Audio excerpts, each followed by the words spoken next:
부모가 왜 때렸을까? 맞을 짓을 하긴 했어요, 한 번씩. 지금 같으면 구속됐을 것 같아요, 우리 부모님들. 이게 만약에 저는 오늘 진짜 금단의 선을 막 넘을까?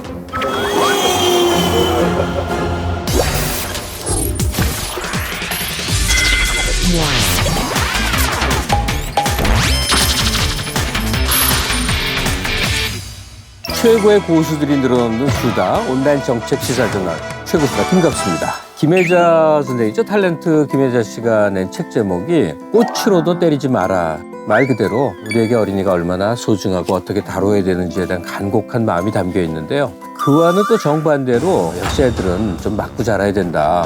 그래야 철 모를 때 부모가 아이를 바르게 키울 수 있다. 이런 또 반론도 만만치 않죠. 여기에서 우리 정부가 일정한 기준선을 제공한 것 같습니다. 이제는 되지 않는다. 꿀밤 한 대라도 이건 폭행이다라고 하는 이런 결론을 내렸고 이제 이게 일이 진행 중입니다. 여러분들 의견은 어떠신지요? 자, 오늘의 게스트는 박지훈 변호사입니다. 네, 안녕하세요. 박지훈입니다. 네. 박변만 하더라도 아직 40대면 낮은 상황에서 자랐을 것 같아요. 아닙니다. 약간 지금 부모님들이 지금 같으면 아마 구속됐을 것 같아요. 아마 한 7년 정도 해당하는 징역 7년에 부모님들이 폭행, 상습, 상해, 아동 학대 가했던 걸로 제 기억이 납니다. 아니 방송을 하면 이 대본이라는 게 있게 준비된 얘기가 있는데 이게 포기해야 되겠네. 도저히 뭐 어떻게 할 수가 없고 좀 많이 맞을 때 주로 도구로 맞았어, 손으로 맞았어. 사실은 뭐 가리지 않았는데 가장 기분 나빴던 게 파리채로 맞았던 게 파리채. 사람인데요. 그 파리같이 대하는 그 느낌이 많이 맞아봤다니까 맞고 자랐니? 이게 이제 보통 하는 질문이었단 말이에요. 잘 놀라고 소심하고. 저 두근두근거리고 목소리가 울먹거립니다. 지금은 좀 많이 이제 그 트라우마에서 벗어났는데 정말 많이 맞았습니다. 부모가 왜 때렸을까? 그 상황을 지금 기억으로 되돌이켜보면 기분이 안 좋으셨던 것 같아요. 예컨대 두 분이 싸우셨던가. 적나라하게만 화풀이 했다 이거죠? 저는 솔직히 말하면 지금도 우리 어머니한테 얘기하고 싶은데 화풀이 하신 거죠, 그죠? 부모 체벌권 조항의 삭제. 그렇죠. 일단 부모 체벌권이 뭔지를 우리 민법에는 이런 조항이 있습니다. 민법 915조에 보면 부모가 교육이나 훈육 같은 걸 하기 위해서, 교양을 하기 위해서 징계권을 행사할 수 있다. 이 조항은 아마 1960년도 민법 만들어질 때 구민법 때부터 왔던 조항 같아요. 징계가 그러니까 범주가 어디까지 통용돼요? 그때는 부모가 상해만 가지 않는다면 어느 정도의 폭행이나 또 체벌 같은 거는 허용되는 게 이제껏 어쩌면 판례 내지 법이라고 보면 될 것 같고요. 앞으로 이제 정부는 아예 체벌 자체는 불가능한 상황으로 되는 것입니다. 그러면 이 체벌권이 꼭 필요하다라고 생각하는 사람들의 반론을 한번 생각을 해보죠. 많이 든 게 영국의 이튼 스쿨 사례를 예를 듭니다. 그렇게 유럽의 명문 학교들은 아이들 체벌시킨다. 체벌을 시켜야만 온당한 시민으로 자라는 아이 때 그런 거 별로 생각 없지 않느냐라고 얘기를 합니다. 또 하나 부모가 된다는 게 가면 갈수록 얼마나 어려우냐. 내 애를 내 자의로 내 의지대로 기를 수 있는 그런 정도 있어야 되지 않느냐. 이렇게 주장할 수도 있거든요. 이 두 가지에 대해서 이제 박 변호사 어떻게 생각하십니까? 이걸 아예 선택할 수 있는 기회를 아이한테 주는 게 전 맞지 않나. 그래서 아예 때리는 건 사실 안 맞는 것 같아요. 사실 그동안은 가정폭력 때문에 민사나 형사적 소송이 벌어졌을 때 판결 자체는 거의 대부분 부모에게 무죄가 나왔던 게 대부분의 사례죠. 사실 이게 체벌이라고 얘기를 해요, 다. 우리 애 내가 때리는데 왜? 내가 나왔는데. 내가 놔줬으면 내가 생명도 거둘 수 있는 이런 생각을 한단 말이에요. 만약에 폭행이나 상해가 돼가지고 엄청 큰 중한 결과가 발생했다. 그러면 이제 부모의 징계권, 체벌권을 일탈했다고 보는데 일반적으로 그런 상해가 발생하기도 어려울 뿐더러 그 아이가 입증하기가 쉽지가 않아요. 2017년 전국 아동학대 현황 보고서에 따르면 아동학대 건수가 22,367건인데 이 중에 77%가 부모로 갑니다. 아니 그러니까 이게 많다는 느낌이 드는 게 뭐냐면 가족 간에 벌어진 일이 고발과 신고로까지 이어진다는 건 대단히 힘든 일입니다. 근데 이거는 엄청나게 폭행을 당하고 상해를 당하기 때문에 그 어린이집이라든지 기관에서 신고를 한 거거든요. 아니면 옆에서 보고.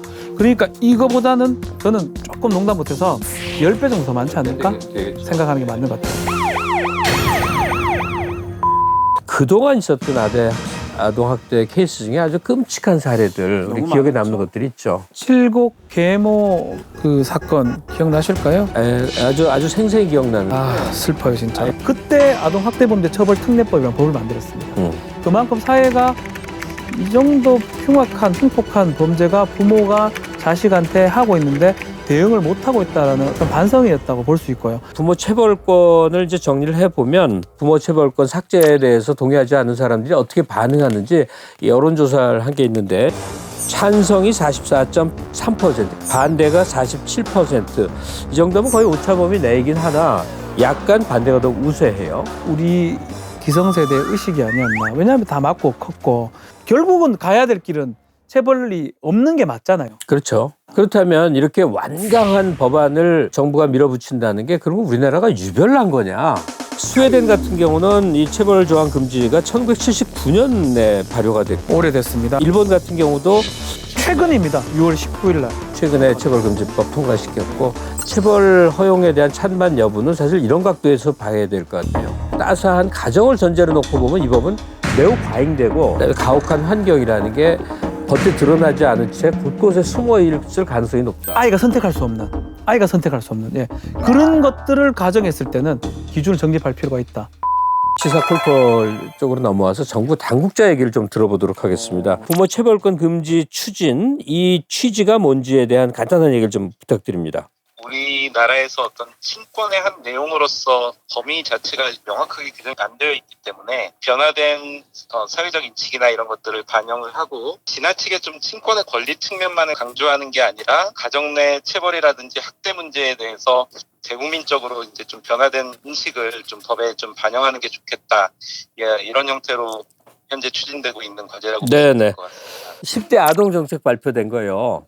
그 중에 좀 핵심적인 거 소개해 주시죠. 제일 중요한 과제가 저희가 볼 때는 아이들은 기본적으로 저 보호를 받을 권리가 있다. 그래서 아동들이 이제 학대라든지 아니면 유기라든지 이렇게 보호가 필요한 아동에 대해서 국가 책임을 확대하겠다는 내용이 중심적으로 담겨져 있고요. 이런 것들에 대해서 아동 권리를 중심에 두고 사회적 논의를 하는 것 자체가 큰 의미가 있다고 생각하고 있습니다. 네, 감사합니다. 오늘 말씀 고맙습니다. 감사합니다. 네, 한 사람의 인격권에 대한 문제가 아닐까라고 생각이 들어요. 어리나 젊으나 나이가 아주 많은 노인이나 사람이 사람을 사람으로 대해야 된다는 건데 이 모든 폭행, 모욕, 어떤 순간 사람이 이성을 잃고 그 상대를 인간의 이하로 놓고 행동할 때 벌어지는 거 아니겠어요? 우리 언론에 보면 막 이상한 사건들이 많이 일어나잖아요. 그것도 어쩌면 커가면서 폭행을 어떻게 보면 당연시했던 그런 문화의 반영이 아닌가 생각이 듭니다. 저도 박 변호사도 똑같습니다. 아이를 키우는 게 얼마나 어려운지 알면서 하는 얘기지 애들을 저렇게 방치하고 야단도 안 치면 애가 어떻게 되려고 이거 모르고 사는 얘기가 아니거든요. 성인으로서 또 부모로서 그만큼 더 책임감과 해야 될 노력이 더 크다 하는 것을 한번 자각하는 기회처럼 생각이 됩니다. 이 아동체벌에 대한 한마디로 한 줄 평으로 요약하면 어떨까요? 세상의 부모들이여 아이들을 인격적으로 대하라. 막 사례가 나올 때까지 계속 대화를 해야 됩니다.